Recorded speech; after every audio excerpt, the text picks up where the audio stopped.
सालों से चली आ रही आस्था, भक्ति और श्रद्धा की परंपरा में कुंभ मेला अपनी अलग पहचान रखता है। करोड़ों श्रद्धालु यहाँ स्नान कर अपने पापों से मुक्त होने का विश्वास रखते हैं। लेकिन इस बार प्रयागराज कुंभ में जो हुआ, उसने हर किसी को झकझोर कर रख दिया।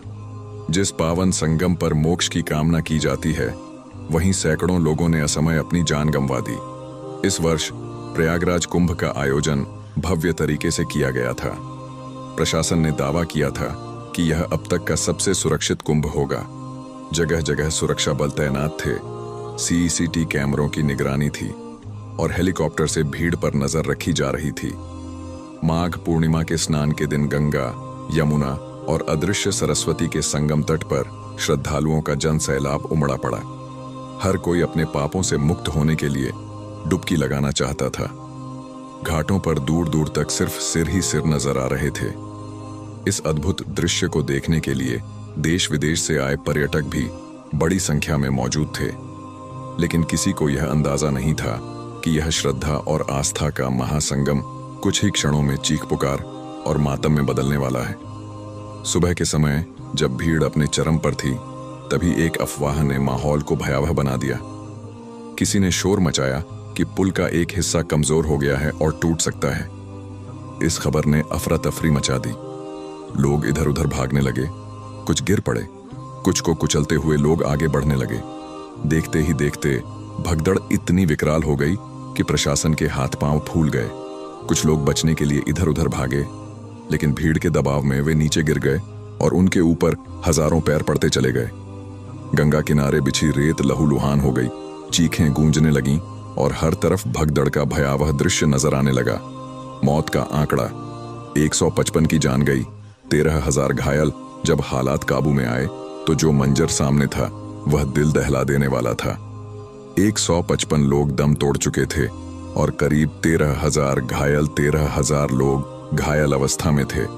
कुछ की हड्डियां टूट गई थीं, कुछ सांस लेने में तकलीफ महसूस कर रहे थे और कुछ अपनों को ढूंढ रहे थे।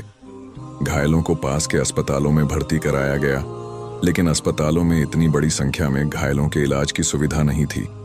डॉक्टरों और नर्सों ने जी जान लगाकर लोगों की जान बचाने की कोशिश की, लेकिन कई जिंदगियां फिर भी नहीं बच सकीं। इस भगदड़ ने न जाने कितने परिवारों को उजाड़ दिया। एक मां अपने बच्चे को खोज रही थी जो भगदड़ में कहीं खो गया था। एक बूढ़ा पिता अपने बेटे की लाश से लिपट कर रो रहा था। कोई अपने भाई की तलाश में इधर उधर भाग रहा था, तो कोई अपनी बहन के शव को देखकर बेसुध पड़ा था। एक महिला रोते हुए कह रही थी, मैं अपने पति का हाथ पकड़कर चल रही थी, लेकिन अचानक भीड़ ने हमें अलग कर दिया।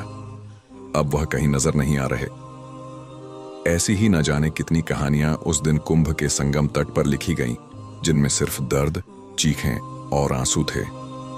इस भयानक घटना के बाद प्रशासन पर सवाल उठने लगे। इतनी बड़ी भीड़ को संभालने के लिए पर्याप्त इंतजाम क्यों नहीं किए गए? पुलिस और सुरक्षा बल कहां थे? भगदड़ की स्थिति में बचाव कार्य शुरू करने में इतनी देरी क्यों हुई?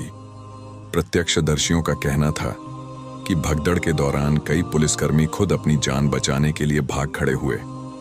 घायलों की मदद करने वाला कोई नहीं था। लोग एक दूसरे के ऊपर गिरते गए, लेकिन बचाने वाला कोई नहीं था। सरकार ने जांच के आदेश दिए और दोषियों पर सख्त कार्रवाई करने की बात कही, लेकिन क्या इससे उन परिवारों का दर्द कम होगा जिन्होंने अपनों को खो दिया? कुंभ का पवित्र जल और खून से सनी रेत कुंभ मेला, जो हमेशा से पवित्रता और मोक्ष की जगह मानी जाती रही है, इस बार खून से सन गया। संगम की रेत, जिस पर श्रद्धालु बैठकर भगवान का ध्यान करते थे, उस दिन शवों से भरी पड़ी थी। गंगा की लहरें, जो पापों को धोने का वचन देती हैं, उस दिन लोगों के आंसुओं को समेटने में लगी थीं। श्रद्धा और आस्था का यह मेला इस बार मौत का मंजर बन गया था। भगदड़ की यह घटना सिर्फ एक हादसा नहीं थी, यह प्रशासन की लापरवाही, भीड़ नियंत्रण की नाकामी और इंसानी लापरवाही का काला सच थी। कुंभ जैसे विशाल आयोजनों में हर साल करोड़ों लोग आते हैं, लेकिन क्या इनकी सुरक्षा की गारंटी कोई दे सकता है? सरकार चाहे मुआवजा दे, चाहे दोषियों को सजा दे, लेकिन उन माँ बाप के आंसू कौन पोंछेगा जिन्होंने अपने बच्चे खो दिए? उन बहनों का दर्द कौन समझेगा जिनके भाई अब कभी लौट कर नहीं आएंगे? भगदड़ की खबर फैलते ही पूरे देश में शोक की लहर दौड़ गई। हर तरफ टीवी चैनलों और अखबारों में इस दर्दनाक हादसे की चर्चा होने लगी। सोशल मीडिया पर मृतकों के परिवारों के लिए प्रार्थनाओं की बाढ़ आ गई। सरकार ने मृतकों के परिवारों को 10 लाख रुपए और घायलों को 2 लाख रुपए की सहायता राशि देने की घोषणा की। लेकिन क्या यह मुआवजा उन परिवारों का दर्द कम कर सकता है जिन्होंने अपने प्रियजनों को खो दिया? एक गरीब किसान जो अपनी वृद्ध मां को लेकर कुंभ आया था, अब उसकी लाश के पास बैठा रो रहा था। क्या 10 लाख रुपए उस मां का जीवन लौटा सकता है? कई परिवारों ने प्रशासन पर सवाल उठाए और सरकार के खिलाफ प्रदर्शन करने लगे। उनका कहना था कि अगर पहले से पुख्ता इंतजाम होते तो इतनी जानें न जाती।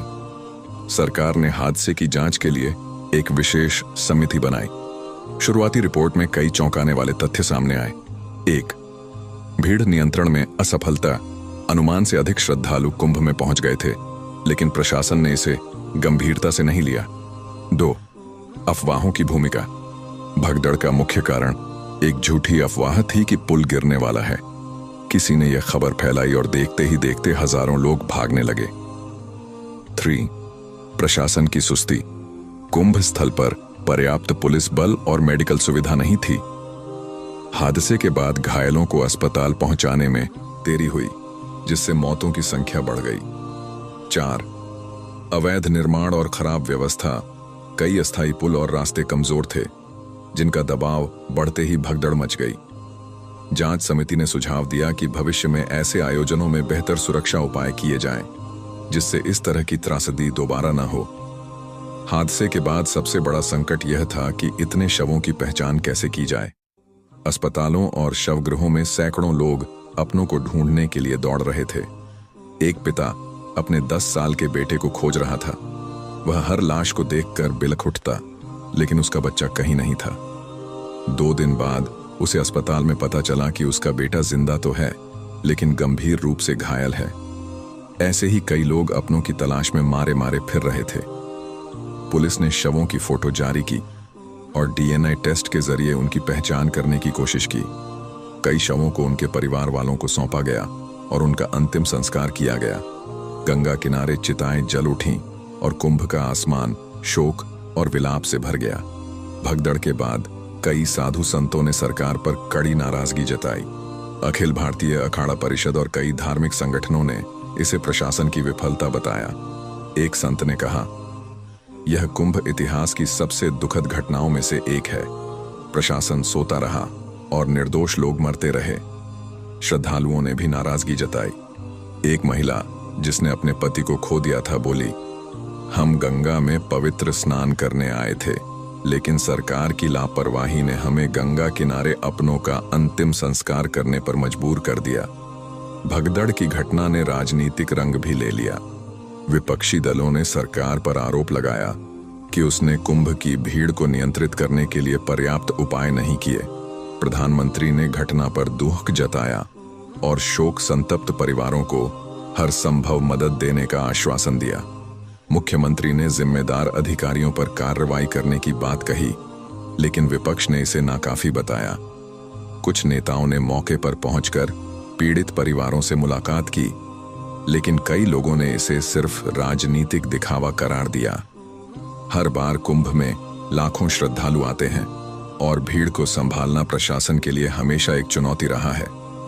इस भगदड़ के बाद कई सवाल उठे। क्या सरकार बड़े आयोजनों में भीड़ नियंत्रण के लिए नई तकनीकों का इस्तेमाल करेगी? क्या कुंभ मेले में प्रवेश को सीमित किया जाएगा? क्या सुरक्षा और चिकित्सा सुविधाओं को और मजबूत किया जाएगा? समय के साथ यह हादसा भले ही लोगों की यादों से धुंधला पड़ जाए, लेकिन जिन परिवारों ने अपने प्रियजनों को खोया, उनके लिए यह दर्द हमेशा जिंदा रहेगा। प्रयागराज कुंभ 2025 जो एक पवित्र आयोजन था, वह इतिहास के पन्नों में मौत के कुंभ के नाम से दर्ज हो गया। यह हादसा एक कड़वी याद बनकर रह गया, जिसने यह साबित कर दिया कि अगर सुरक्षा में लापरवाही बरती जाए तो आस्था का सबसे बड़ा पर्व भी मातम में बदल सकता है। गंगा के पवित्र जल में इस बार श्रद्धालुओं के आंसू घुल गए थे और संगम की रेत उन चीखों की गवाह बनी जो शायद हमेशा के लिए गूंजती रहेंगी।